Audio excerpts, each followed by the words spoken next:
তাই তোমার ভালোবাসা এখানেই বন্দি। নীরবতায় কেটে গেল বেশ কিছুক্ষণ। সবার চোখে পানি, কারো মুখে কথা নেই। নীরবতা ভেঙে নাজমা চৌধুরী তরির উদ্দেশ্যে বলে, শোনো তরি, জোনাকির বাপের বাড়ির বড়লোক ছিল জন্য প্রথমেই মেনে নিয়েছি, এমনটা কিন্তু না। মেয়েটা ছোট ছিল, সব কিছু ছেড়ে এসেছে। আগে থেকে আমাকে চিনতো, বাড়িতে পা দেওয়ার সঙ্গে সঙ্গে দৌড়ে এসে আমার গলা জড়িয়ে ধরছে। কি মায়াবী আর মিশুক ছিল, একদম তোমার মতো। নাজমা চৌধুরী চোখের পানি মুছে আবার বলে, তোমাকে মেনে নেয়নি প্রথমে, তার কারণ জানতে চাও? না মা, সেসব আমি মনে রাখিনি। মনে রাখনি ঠিক আছে, কিন্তু আমার বলা উচিত। আজকে যেহেতু কথা হচ্ছে, জোনাকিকে হারিয়ে জাহিদ একদম ঘর থেকে বের হতো না। আমি ওর রুমে যতবার গেছি ও ততবার বলছে, আমার জোনাকি কে এনে দাও মা। আমি দিতে পারলাম না। আমার ছেলেটার কষ্টে জীবনটা গেল। তারপর সিদ্ধান্ত নিলাম, জয়কে বিয়ে দিলে পারফেক্ট বয়সের মেয়ে নিয়ে আসব। সিনহাকে আমি পছন্দ করছিলাম। জয়ের সঙ্গে যাবে ভালো বয়স, ঠিক আছে, সব কিছু ঠিক আছে, কিন্তু সে তোমাকে বিয়ে করে নিয়ে আসলো। তোমার সাথে জয়ের বয়সের কত পার্থক্য! আমার পুরনো স্মৃতি আবার জেগে উঠল। জোনাকিটার বয়স কম ছিল। জয় যেভাবে তোমাকে আগলে রাখে, জাহিদও তার বউকে এভাবে আগলে রাখত। আমার ভয় লাগে, তোরই ওদের মা হইতো। তোমার বয়সের জন্য তোমাকে মেনে নিতে চাইনি। তোমাকে যেতে বলেছিলাম শুধু এই বয়সের কারণে। কি করব বলো তো? এক ছেলেকে চোখের সামনে কষ্ট পেতে দেখছি। থেমে আবার বলে, জানো, তোমার যেদিন প্রেগনেন্টের কথা শুনলাম, আমার পৃথিবী অন্ধকার হয়ে এসেছিল। আবার অতীত বর্তমানের মুখে এসে দাঁড়িয়েছি। হঠাৎ নাজমা চৌধুরী তরিকে বুকের কাছে চেপে নিয়ে কান্নার কণ্ঠে বলে, জানো তরি, নামাজে বসে আল্লাহর কাছে আমি বলি, তোমাকে যেন আমাদের জীবনে রাখে। তুমি থেকে যাও তরি, জোনাকির মতো আমাদেরকে ফাঁকি দাও না। আমি আমার ছেলের মুখের দিকে দেখলে বুঝতে পারি সে কতটা কষ্টের দিন পার করছে। আমি নামাজের প্রতি ওয়াক্তে আল্লাহকে বলি তোমাকে যেন আমার কাছে ভিক্ষা দিয়ে যায়। তরির চোখ দিয়ে পানি পড়ছে, আর মাথার মধ্যে একটা প্রশ্ন এসেছে, তার মতো অভাগীর জন্য কেউ আল্লাহর কাছে ভিক্ষা চায়? তরি নিজেকে শক্ত করে মুখ ফুটে বিড়বিড় করে বলে, মা, আপনি চিন্তা করবেন না। মায়েদের দোয়া কখনো বৃথা যায় না। আল্লাহর উপর ভরসা রাখুন, আমাদেরকে যেন সুস্থ রাখে। নাজমা চৌধুরী তরির কপালে একটা চুমা দিয়ে বলে, আমার ভরসা আছে। জয় দেখো না, পুরো বাড়ি নার্স ডক্টর দিয়ে ভর্তি করে রেখেছে, যাতে তোমার আর বেবির কোনো সমস্যা না হয়। সে যেন সুস্থভাবে পৃথিবীর আলো দেখতে পারে। জি মা। এরই মধ্যে কাজের মহিলা এসে নাজমা চৌধুরীকে বলে, ম্যাডাম, বড় স্যার এসেছে। ঠিক আছে, তুমি যাও, আমি আসছি। নাজমা চৌধুরী জান্নাতকে কাছে নিয়ে কপালে চুমু দিয়ে বলে, আমার কোনো আপত্তি নাই সোনা, যদি তোমার চাচ্চু বাবা রাজি হয়। জানো, তোমার জন্ম হওয়ার পর জাহিদ তোমার কম নিয়েছে।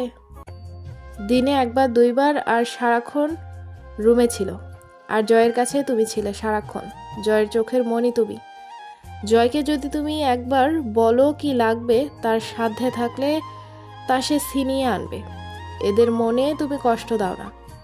বলে নাজমা চৌধুরী চলে যায়। কিছুক্ষণ পর জান্নাত বলে, আমি তাকে ভোলার চেষ্টা করব। আমি চাইবো না পুরাতন জিনিস আমার জেগে উঠুক, আমার আব্বু আবার নতুন করে কষ্ট পাক। আচ্ছা, আমি দেখছি তোর চাচুর সঙ্গে কথা বলে। না, চাচুকে বলার দরকার নেই। রাগারাগি করবে, সেটা আরও খারাপ হবে। আমি ভুলে যাওয়ার চেষ্টা করব। একটু সময় লাগবে, কিন্তু ধীরে ধীরে ঠিক হবে। তখনই দরজায় শব্দ দিয়ে একটা মেয়ে বলে, আপু, স্যার এসেছে, আপনাকে ডাকছে। মেয়েটা অনেক ছোট হবে। প্রথমে তরিকে ম্যাম করে ডাকলে তরি নিষেধ করে, তারপর থেকে আপু বলে ডাকে। কখন এসেছে? 5 থেকে 10 মিনিট হবে আপু। ও ঠিক আছে, তুমি যাও, আমি আসছি। তরি বিছানা থেকে উঠে ফোনটা নিয়ে দেখে জয়ের কয়েকটা SMS এসেছে রুমে যাওয়ার জন্য। তরি এতক্ষণ লক্ষ্য করে নাই। তরি জান্নাতের ওয়াশরুমে ঢুকে চোখে মুখে পানি দিয়ে মুছে জান্নাতের উদ্দেশ্যে বলে, এক পক্ষ ভালোবাসার যন্ত্রণা বেশি, আর আমি থাকতে তোমার চোখের সামনে যন্ত্রণা করবি, আমি সেটা দেখব। ফ্রেশ হয়ে অল্প একটু পর নিচে আয়, একসঙ্গে খাবো সবাই। বলেই তরি নিজের রুমে চলে আসে। রুমে এসে দেখে জয় পোশাক চেঞ্জ করে খাটের উপর বসে আছে, চোখ জোড়া দরজার দিকে। তরি খাটের কাছে এগিয়ে এসে জয়ের কাছে বসে বলে, গল্প করছিলাম তো তাই বুঝি নাই আপনি এসেছেন। তুমি কি কান্না করছো? তরি আমতা আমতা করে বলে, কই না তো। আমাকে মিথ্যে বলতে আসো না। তুমি কতটুকু চেনো নিজেকে তার চেয়ে আমি বেশি তোমাকে চিনি। আসলে মা জান্নাতের মার গল্প তুলছিল। আচ্ছা আপনি বলেন তো কিভাবে তাদেরকে সাহায্য করলে পালিয়ে বিয়ে করার জন্য? জয় তরিকে জড়িয়ে ধরে কপালে চুমু দিয়ে কিছুক্ষণ পর বলে, সব শুনাইছে, এটা আবার শুনায় নাই? না, মা এটা জানে না, এই জন্যই বলে নাই। আরে তেমন কিছু না, যেদিন বিয়ে করবে তার আগের দিন সন্ধ্যার টাইমে বড় ভাই একটা চিঠি দিয়ে আমাকে বলল, এটা গিয়ে জোনাকিকে দিয়ে আয়। আমি ভদ্র ছেলের মতো বাসার বাইরে গিয়ে চিঠিটা পড়লাম। তাতে লেখা ছিল, কালকে তুমি সন্ধ্যার টাইমে বাসা থেকে বেরিয়ে আসবে।